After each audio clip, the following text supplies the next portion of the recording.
Students, बेटा आज हम मैथ्स का mid term practice paper class 6 2025-26 का सेक्शन बी करेंगे। उसका क्वेश्चन नंबर 2 है fill the digits 50, 300, 120, 1500 in the following. ये आपको क्वेश्चन गिवन है। Bracket start, dash multiply dash bracket close minus dash plus dash is equal to 4800। तो हमारा answer क्या आना चाहिए 4800। अब देखो हम ना कोई दो छोटे डिजिट्स को मल्टीप्लाई करके देखते हैं। पहले 50 को मैं जब 120 से मल्टीप्लाई करूंगी तो मेरे पास क्या आंसर आएगा 5 12 60 और 2 0 लग गए 6000। अब इसमें से अगर बेटा अगर मैं 1500 माइनस कर दूं व्हाट आई विल गेट 4500। और अगर इस 4500 में मैं 300 ऐड कर दूंगी तो आई विल गेट 4800। सो आपको फिलअप्स में क्या करना है 50, 120, 1500 and 300। This is written trial method. अलग अलग डिजिट्स को करके देखना, लेकिन एक इजीएस्ट जो मेथड होता है कि छोटे डिजिट को मल्टीप्लाई करो और फिर उसके बाद आप एडिशन और सब्ट्रैक्शन कर सकते हैं। Next question is draw an angle of 40 degree using protractor. आपको डी को यूज करके 40 डिग्री का एंगल बनाना है। तो बेटा जैसे ये हमारा डी है, प्रोटेक्टर है, ये हमारी एक लाइन गिवन है। अगर हमने इधर से बनाना है तो आपको ये ध्यान रखना है कि आपके डी का जो सेंटर पॉइंट है वो इस पे लाई करना चाहिए।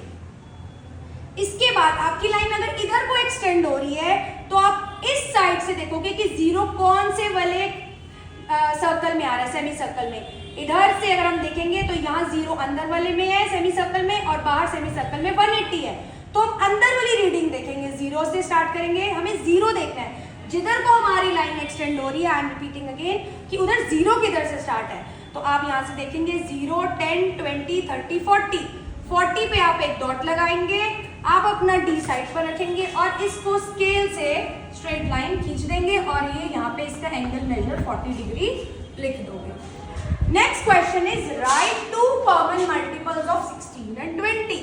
तो बेटा this is very easy question. आप 16 के मल्टीपल्स लिखोगे, 16 का टेबल लिखो, 16, 32, 48, 64, 80, 96, 112, 128, 144, 160। ऐसे ही 20 का टेबल लिख लो, 20, 40, 60, 80, 100, 120, 140, 160, 180, 120। अब हमें इसमें दो कॉमन मल्टीपल्स चाहिए। तो पहला कॉमन मल्टीपल कौन सा है बेटा 80, जो दोनों में आए। कॉमन मींस जो दोनों में आए।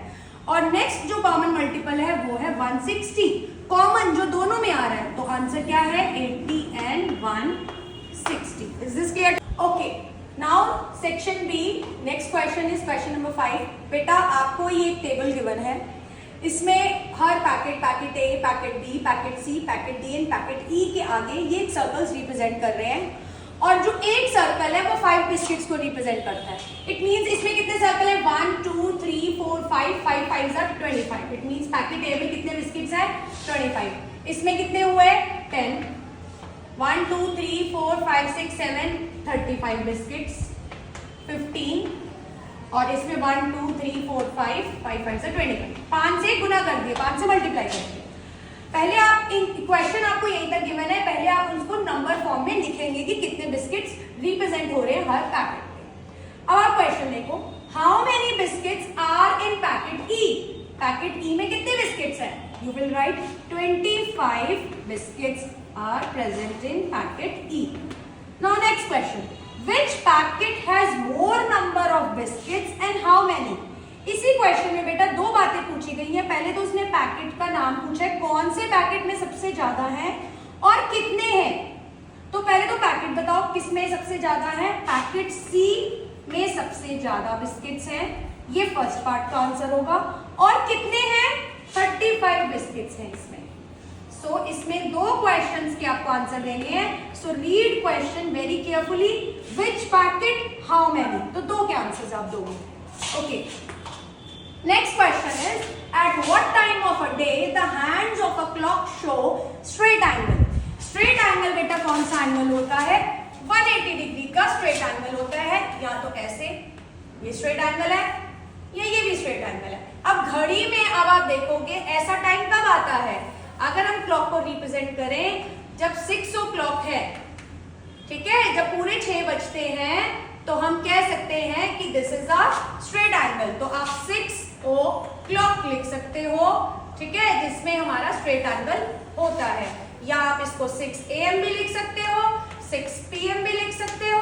अदरवाइज इसका अलग तरीका है, आप लिख सकते हो 0600 और you can write 1800. Many formats are there of writing the time in a clock. Next है राइट एंगल कब होता है? राइट एंगल तब होता है जब 90 डिग्री होता है, 90 डिग्री L, ऐसा L बने, ऐसा बने, ऐसा बने या ऐसा बने। तो घड़ी में आप इमेजिन करो कि ऐसा टाइम कब होता है? 3 o'clock की पोजीशन पे 90 डिग्री का एंगल बनता है। 9 o'clock की पोजीशन पर भी 90 डिग्री का एंगल बनता है। तो आप कोई भी टाइम लिख सकते हो, 3 o'clock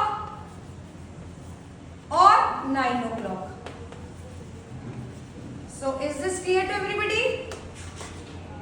अब हम सेक्शन बी का क्वेश्चन 7 करेंगे।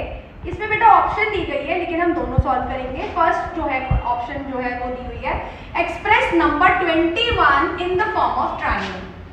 अब देखो बेटा, इसके लिए हमारा जो चैप्टर 1 है मैथ्स का क्लास 6 का, उसमें ट्रायंगुलर नंबर्स का एक कॉन्सेप्ट दिया हुआ है। ट्रायंगुलर नंबर्स वो नंबर्स होते हैं जो कोई भी पॉजिटिव इंटीजर्स या नेचुरल नंबर्स 1 से अगर हम स्टार्ट करें तो अगर उनको कॉन्जिक्यूटिव मतलब एक के बाद एक अगर हम उनको प्लस करें और जो गिवन नंबर का सम आता है तो उसको हम ट्रायंगुलर नंबर कहते हैं। जैसे 1 + 2 + 3 + 4 + 5 + 6 is equal to 21।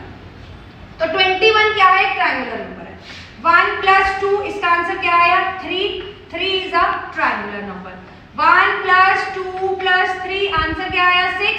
6 is a triangular number. 1 + 2 + 3 + 4 answer is 10 is a triangular number. तो इस क्वेश्चन में उसने कहा है कि 21 को हमें पता चल गया कि ट्रायंगुलर नंबर है, लेकिन इसको एक ट्रायंगल की फॉर्म में ड्रॉ करके दिखाओ। तो आप 21 को कैसे करोगे? पहले एक सर्कल ड्रॉ करोगे, 1, फिर 2, then 3, then 4, then 5 and then 6। आपका इसमें इक्विलेटरल ट्रायंगल बनना चाहिए। हर ट्रायंगुलर नंबर एक इक्विलेटरल ट्रायंगल बनाता है। जैसे अगर मैं 3 को भी देखूं, 1 and 2, so this is a triangular number, it can be represented in the form of equilateral triangle। Similarly 6 को भी कर सकते हो, 10 को भी कर सकते हो। इसके बाद का आंसर आप खुद फाइंड आउट करो कि इसका आंसर क्या आता है और वो कौन सा ट्रायंगुलर नंबर है। Okay, now come to its optional question जो आपको दिया है, draw complete graph of K4। अब K4 ग्राफ बनाने के लिए बेटा इसका एक जो कॉन्सेप्ट है वो ये है कि अगर पहले हमने एक ट्रायंगल बनाया, बीच में हमने एक सेंटर डॉट बनाया, ये सारे वर्टिसेस हैं। K4 ग्राफ वो ग्राफ होता है जिसमें हर वर्टेक्स मतलब ये एंड पॉइंट्स दूसरी वर्टेक्स को टच करते हो। देखो अब इसमें ये वाली वर्टेक्स है, ये इसको भी टच कर रही है, इसको भी टच कर रही है, इसको भी टच कर रही है।